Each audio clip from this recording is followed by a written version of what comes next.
What if the well springs of political power that you have been convinced to believe for so long suddenly lost their power? What if the ghosts of those political powers now past, who have been convincing the world that they are still relevant forces to be reckoned with, were suddenly eclipsed by real and tangible changes occurring on other parts of the planet today? Would the American people, so steeped in the cynicism of today's transatlantic world outlook on both sides of our political spectrum, even recognize such a shift? What if it were the state of mind of the average American, and not just the nation's failed political establishment, that was what was preventing the United States from becoming a leading part of the global economic renaissance now sweeping the planet?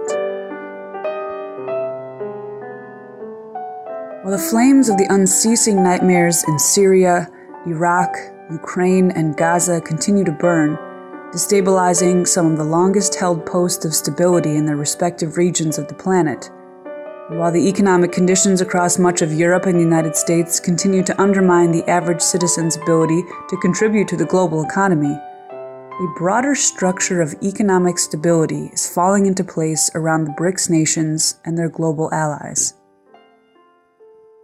In a real explosion of developments, particularly since the 15th, 16th of July with the BRICS meeting down in Brazil, all kinds of things that were basically frozen in time started moving forward at, really dramatic speed. You've got movement on 3 major new international canal projects that thoroughly transform the entire transportation landscape of the planet. We know that there's a lot of discussion going on in Thailand about revising and now using this whole BRICS Chinese-sponsored Asian Infrastructure Investment Bank arrangement to revisit the whole question of the Kra Canal. You've got, obviously, the actions being taken by the Egyptians, and there's rather extensive reports today indicating that while there's a lot of coverage in the Western press trying to downplay the significance of this second canal through Central America and Nicaragua, and there's been a great deal of coverage in various publications covering it very extensively and discussing it from the standpoint of major ports in Cuba, a whole transformation of the entire Caribbean basin. You had the president of Brazil inviting President al-Sisi to visit Brazil, which he has happily accepted, and that meeting will be happening right after the presidential elections there, which are something like the first week in October. You just had Zuma from South Africa in Moscow yesterday meeting with Putin. They discussed a lot of economic issues and some security issues as well. And Russia's been talking with the South Africans for the last year or so about reopening up a big plan for nuclear power in South Africa that the Russians would be deeply involved in. You've got the situation with India, where Modi is taking all kinds of initiatives. There's really plans for like $1.5 trillion in internal infrastructure investment over the next 5-year period. And the Indians are talking with both Japan and China about extensive high-speed rail construction inside India. There's major trade agreements with Russia that are expanding that can also benefit Central Asia. The Indians are developing plans for basically intersecting with China around the idea of the maritime Silk Road into Southeast Asia. What Modi has made clear is that they are not going to be aligning with any kind of blocks that would imply being lined up against other countries. So in other words, India is not going to be drawn into any kind of military encirclement, containment, of China, and they've made that point very clear. Modi's coming to Washington as well. There are Putin meetings scheduled, Xi Jinping meetings. It's just an enormous flurry of activity.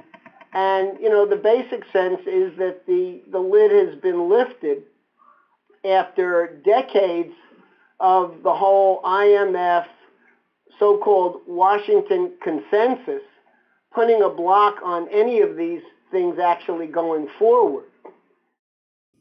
Prior to the BRICS summit in Brazil 6 weeks ago and those nations' official declaration of intent, battle being waged by Argentina against the vulture funds and the national mobilization in Egypt around the Suez Canal extension may not have gotten the critical support each required, from within their own nations and also from abroad, without the backing of this new global political leadership. So what does this mean for the United States? Do the American people realize that the BRICS governments and their allies are confronting the same political financial establishment that has earned such devastating low approval ratings here in the United States?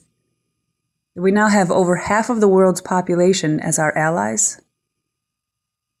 If we want to succeed in making the era of partisan and small-minded politics a thing of the past, Americans today must be Prometheans, not populists. There's no place for Western cynicism or pessimism in the world today. Do we still have challenges as a nation? Yes, huge challenges. However, the people who think our priorities are still how we're going to contain Russia or encircle China are living in a fantasy that has no basis in reality anymore. There are real challenges with Russia and China, which require each of our nations to distinguish between the real differences, which need to be resolved with one another, versus the differences which have been embedded between us by a common enemy who would like nothing more than to see us destroy each other.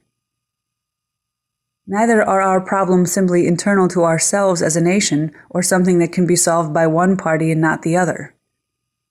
Our challenge is how are we going to regain our credibility as a nation among ourselves and to our potential partners waiting for us abroad who have suffered from the same deadly zero-growth economic climate that has dominated the planet for the last 40 years. With the BRICS developments, there is now a group of nations who have stepped forward to take responsibility for steering the planet off of the dangerous path it had taken in the post-World War II period. And with that responsibility comes new challenges for all nations and all nation citizens. So instead of letting the political climate determine your choices for you, do as Lyndon and Helga LaRouche have done and continue to do. Determine the political climate yourself. Be a champion of the kinds of powerful new ideas that can provide mankind with a durable future, as Helga LaRouche recently did at the One Belt, One Road Summit in China, where leaders from 21 nations gathered to discuss exactly these challenges. The key thing which I emphasized yesterday, don't come up and try to say, we have a scheme that's going to solve the problem. You don't. You don't. What we have is we have a new order of battle in which we, as an international force, including China as a leading factor. China is one of our leading factors. We have we have now in terms of the policy of Egypt.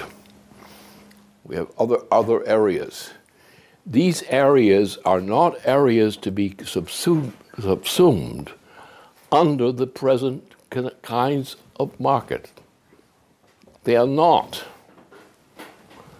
We want to get rid of the French government. We want to get rid of the Italian government. They're useless. We've been through the whole thing with the Italian government. They're either helpless, just impotently helpless. They can't do anything. They're not functional. And we have to understand that. The power lies in Russia. The power lies in other organizations which are part of the same thing as Russia. It lies in Egypt. It lies in what is going on in other parts. We are ready to take over the planet. We are not gathering in elements of the planet, different districts. We're not doing that. What we're doing, we're building in together those things which are qualified to do the job that has to be done. And everything, including our own Congress and so forth, should be canceled, actually. We have to do something about it to get rid of it.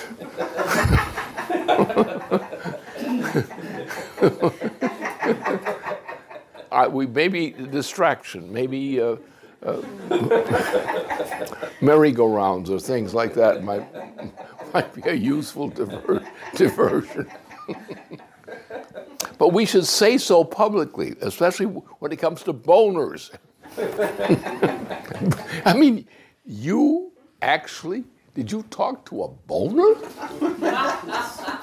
Or was he willing to talk to you?